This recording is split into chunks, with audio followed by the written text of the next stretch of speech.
Hey, I'm Skylar, and this is part 2 of my series of making production-ready eyes. In part 1, we focused on geometry, where we modeled an eye mesh and learned to optimize it based on human anatomy. So if you missed that part, you can find it right here. In this second part of the series, we're going to focus on building a material for our eye.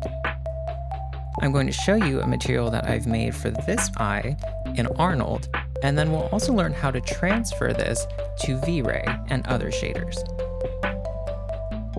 So let's get right into this and get material.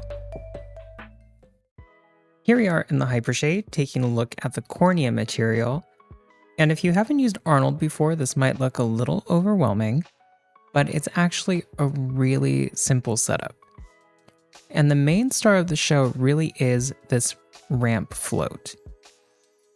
Now this node is just a ramp, and it's using float values, so that's what sets it apart from the other Arnold ramp that we could use. Check out AI ramp here, where we could use an RGB value. So that's all this is. This is just a black and white 0 to 1 ramp. And what that's doing for us is in the transmission tab, which in V-Ray would be our refraction, that's driving the weight of the transmission. So let's take a look at what that looks like. I'm going to hide the iris so we can see just our cornea material. So the ramp is driving this transition from the opaque sclera into the transparent cornea. And if we open up, let's make this a bit smaller. We open up the ramp. This slope between 1 to 0, where we're going from opaque to transparent, that is correlated to this gradient here. And so you can see if I change this, I'm going to copy that just so I have it, but if I move this,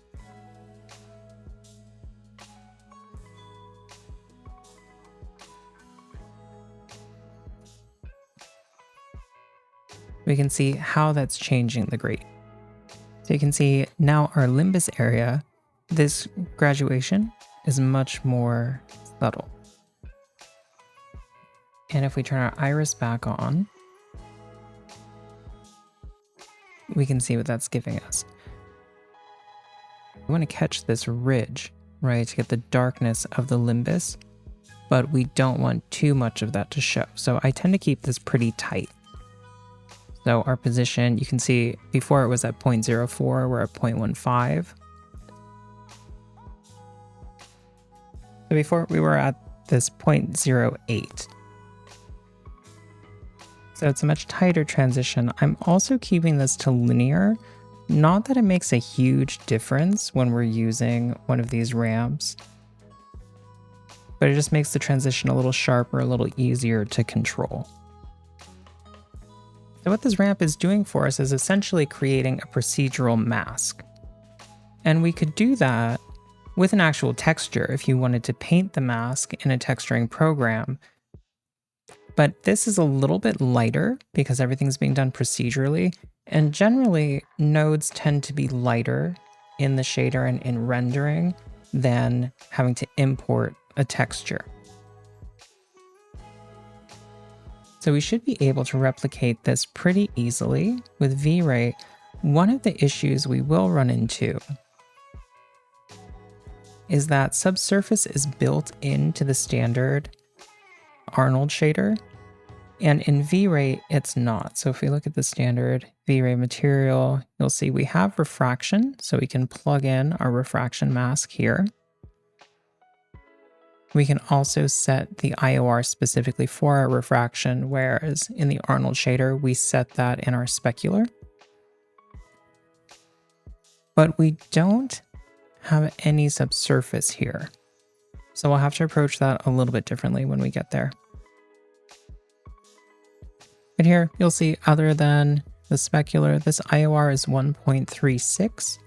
So this is kind of an average of the IORs of the cornea and of that interior capsule. And anisotropy is set to 0.416.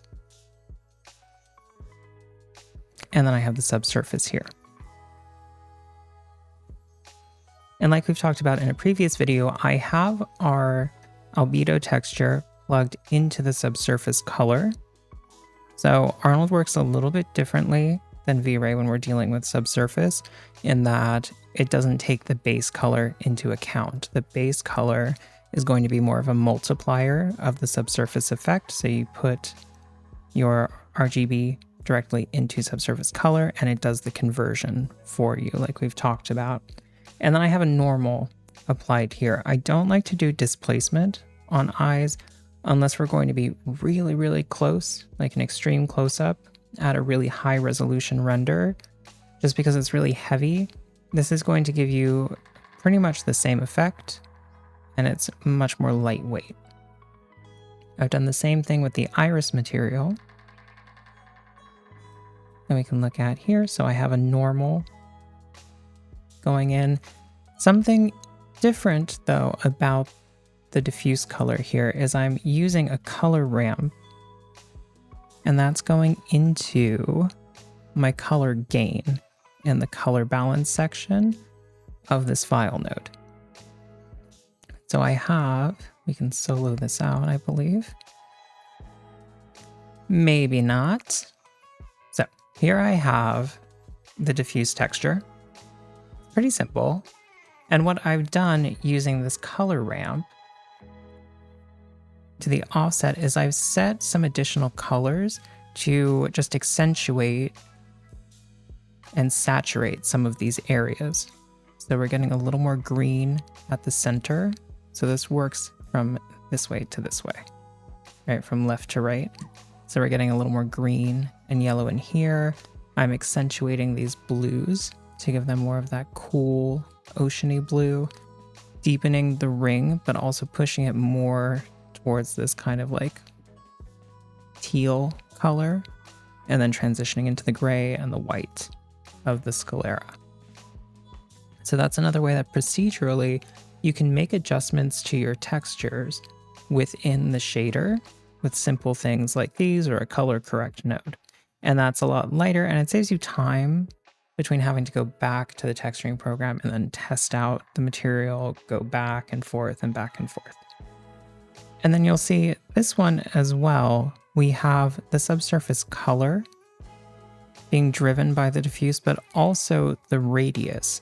And so when you use the radius in this way, it's attributing the color value to that color's depth.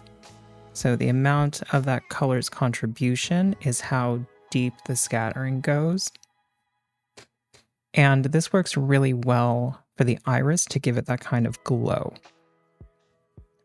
But everything else is pretty straightforward. Our IOR is 1.55. Our roughness is pretty low. And then again, this is using the normal to drive the texture rather than displacement. So here we are back in the scene where we created our new eyes, and I've started setting up our material. What we're going to want to do is use a blend, and then I have a V-Ray material, just a standard V-Ray. That's going to be our base for the cornea. And then I have an Al surface shader to drive our subsurface. So the Al surface is going into our coat, and then our base material is this V-Ray material 1, which we can rename. Let's make this cornea material, and then we'll call this cornea SSS material. Okay. So 10 crashes later and resetting all of our preferences, we are back in Maya. And we can take a look here in the hypershade. So first things first, I have our diffuse color set to about 0.9 in value, so basically white. Our reflection color I've turned up to white. I haven't really changed anything else here.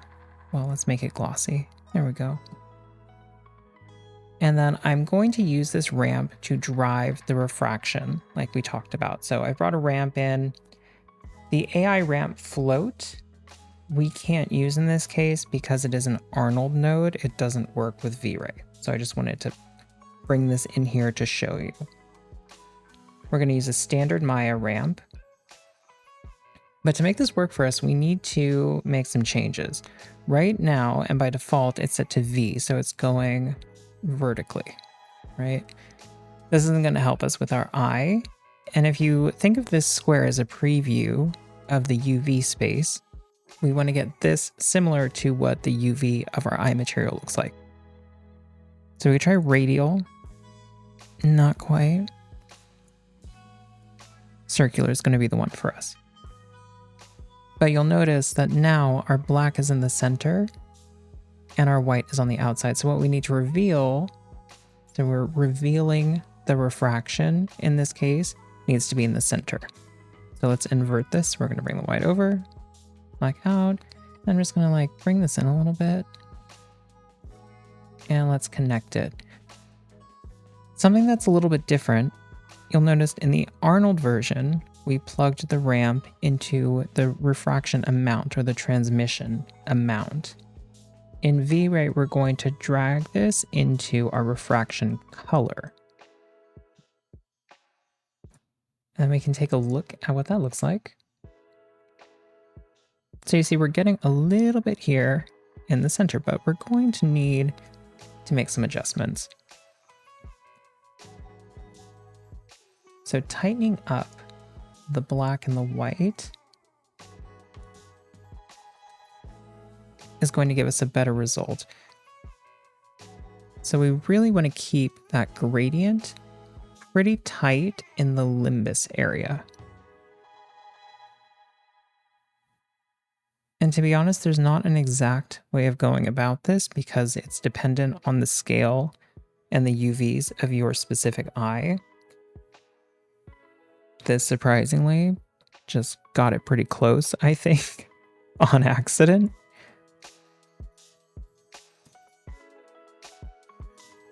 Yeah, actually that's not too bad for now. I would get it to kind of this point, and then I would apply my materials so I could see how this transition is actually looking when I have the iris in here and we have the darkened edge for the limbus. See how that's going. But for now, I think we're okay. I would maybe even tighten it up a little bit more.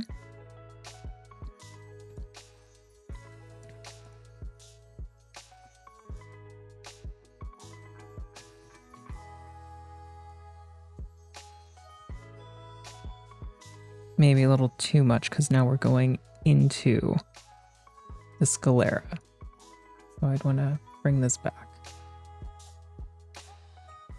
Maybe bring the black in. We can tighten it up that way. And I'm looking here. I'm also looking at the other eye. From the front, we're looking good. So this is a good place to start.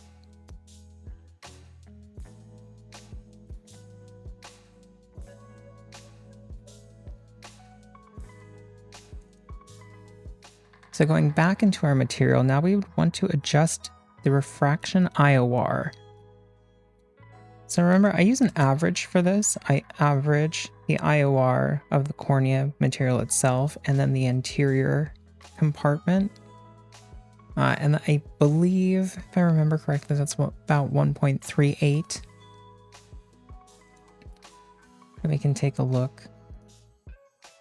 So this is another time that I may want to go and adjust, the dilation of the pupil, because it's a little large, but you can see as we go to the grazing angle, now we're getting a more correct look for the pupil. So it feels set back, but you can still see it fully. And this becomes really apparent in animal eyes,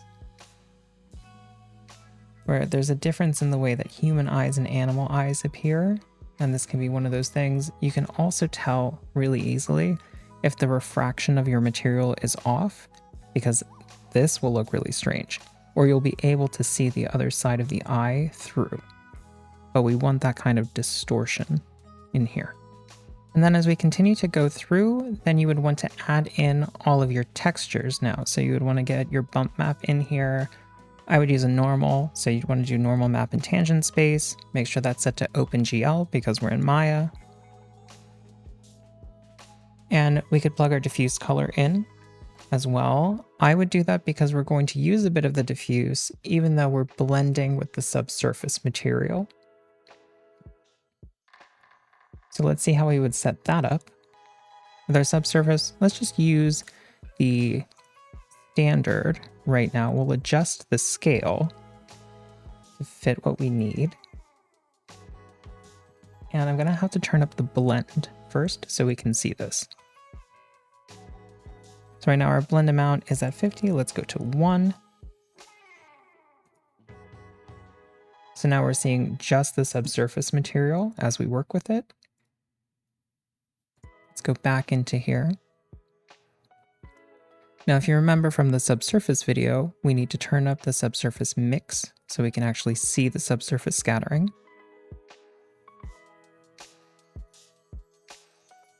And we may need to turn down our scale a bit as well.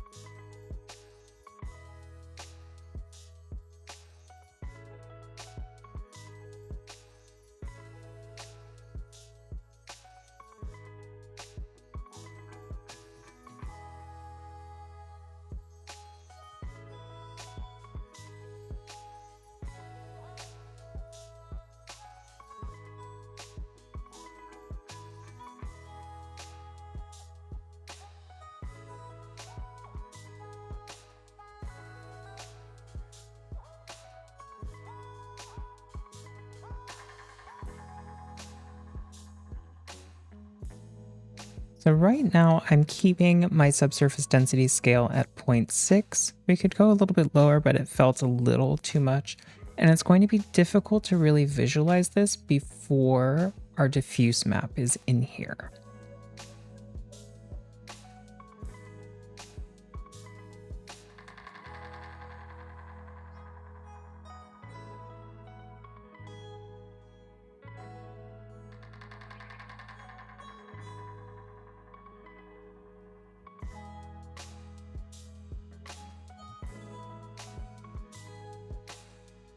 So something we can do in the meantime is give ourselves kind of a very pale, fleshy color so we can try to visualize what this is looking like. I'm going to bring it a little closer to white.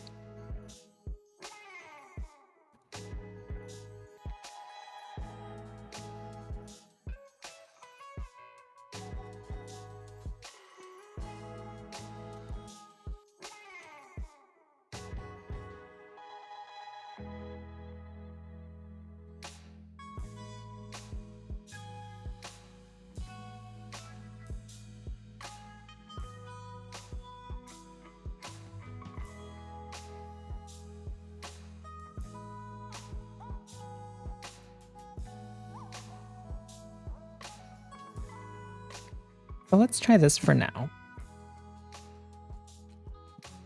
And what we're going to do is we can use our ramp to drive the blend amount.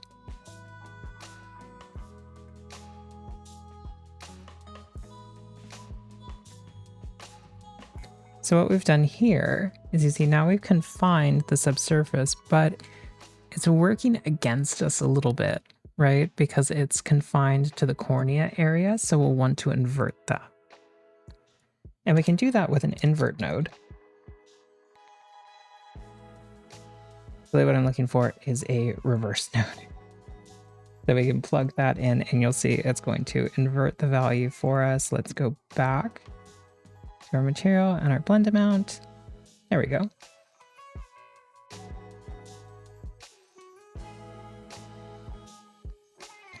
So here we're getting the subsurface like we wanted on the sclera, and then the cornea is staying refractive.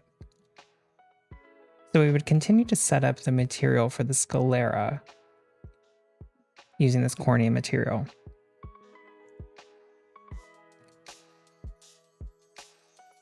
But then if we wanted to, we could make changes to the ramp to adjust that blend if we want more gray values. So we could duplicate this ramp and then run it in. And let's take a look at what that would be like.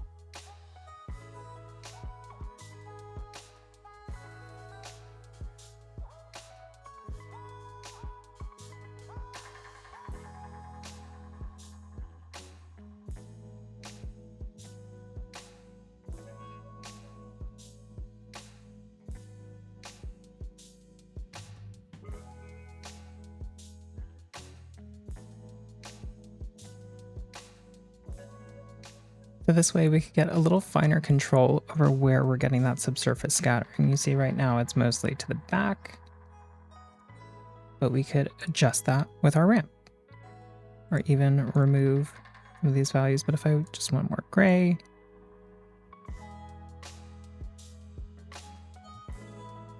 so maybe I want a little less subsurface around the cornea and limbus area.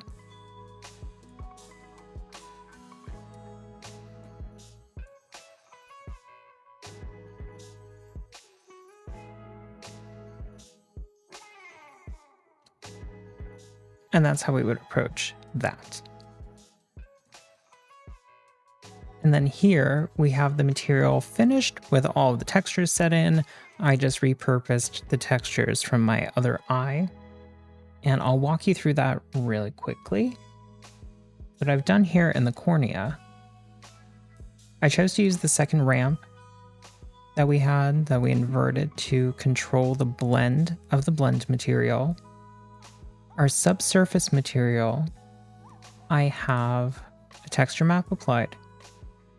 I'm running the color directly into the subsurface color for channel 1.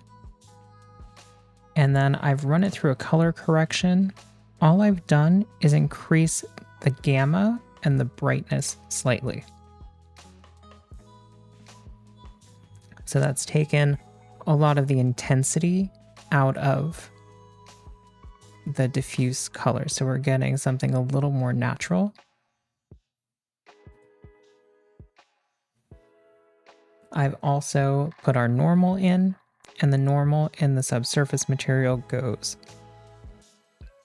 up here in our general parameters. You also have areas if you want to put that in the bump or in the reflection, you can add maybe a procedural would be nice here to give a little more bumping to the surface of the eye, but mine has it already in the map, so I didn't need it. And the cornea material is exactly as we did before. Pretty simple. Our iris, also very simple. This is an owl surface again. I've just put the diffuse color of the iris in, and then I've used a blue and a red for our subsurface. And this is the color that that's giving us. I could still go in and I could add a color ramp, as I did before, into our color gain here, and we can take a look at what that would do for us.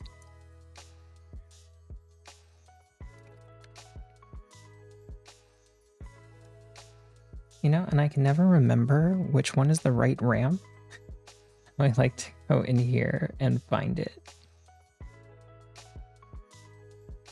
This one.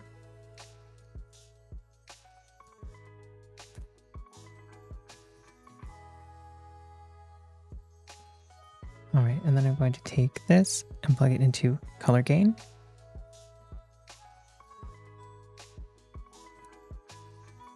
And then we can look right now what that does. So you see it's given us a bit of darkness. Again, we're going to want to change this to a circular ramp. So you see here at the center, now I'm getting a lot of darkness there. I'm going to flip this around so I can bring a little more of that shadowing around my limbus area. And then what I can do is I can choose an actual color here. So maybe I want to highlight that kind of golden color. And we want something pretty desaturated.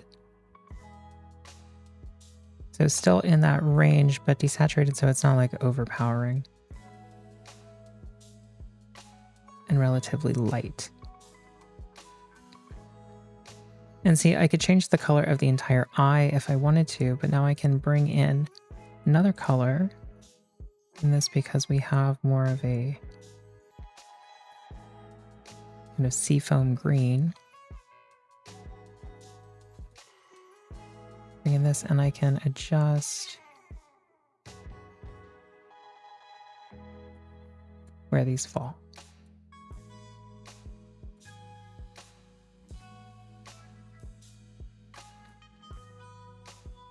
So using this color ramp, again, put into the color gain, see I can change the entire look or feel of the iris really easily. So this is a way that you can try out different eye colors, or you can enhance the colors of the eye that you've already made.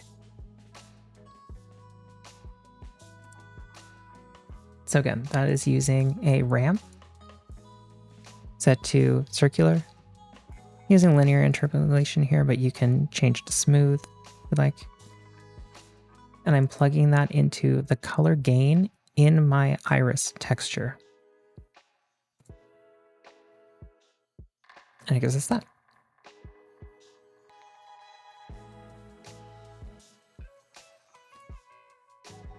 So I hope this has been helpful to you. We've talked a little bit about doing geometry for eyes, proper scale, and different methods for setting up the material. Maybe in another video, we'll take a look at texturing these from scratch, but this should put you in a pretty good place. And I feel like it covers the most complicated parts of making production ready eyes, in my opinion. So that brings us to the end of this series on modeling production ready eyes and making the materials. I hope you learned something new or got some ideas about things that you can incorporate or try within your own workflow. And before we leave, I just want to leave you on a little side note. You may have noticed earlier that I mentioned I had a lot of technical issues filming this video. And it's just one of these realities of our work, right? That things blow up and catch fire in between opening and closing files. Things don't work the way that you expect them to, or create weird errors because you did the order of operations wrong. All kinds of stuff, and things that don't make any sense. It is literally the most frustrating part of working in CG. And I've realized the more experience that you get, the more of my time is spent on these technical issues and crashes and things just not going right than doing the work itself. And that can be super frustrating, especially when you're on a tight deadline. And it's crazy because in traditional art, you don't deal with this stuff. Your canvas doesn't catch fire in the middle of you painting, right?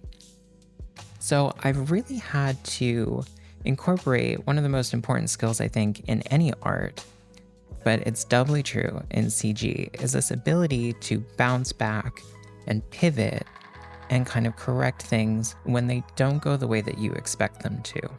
So I want to impart a little mantra that I've made for myself, not super recently. I've been saying this for a while, but finished is better than perfect.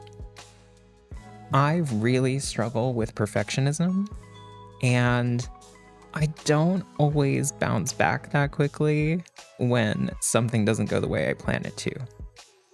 So making this a mantra for myself has really helped, and realizing that with anything that you're creating, if you never finish it, it doesn't matter how perfect it is because no one's gonna see it, right?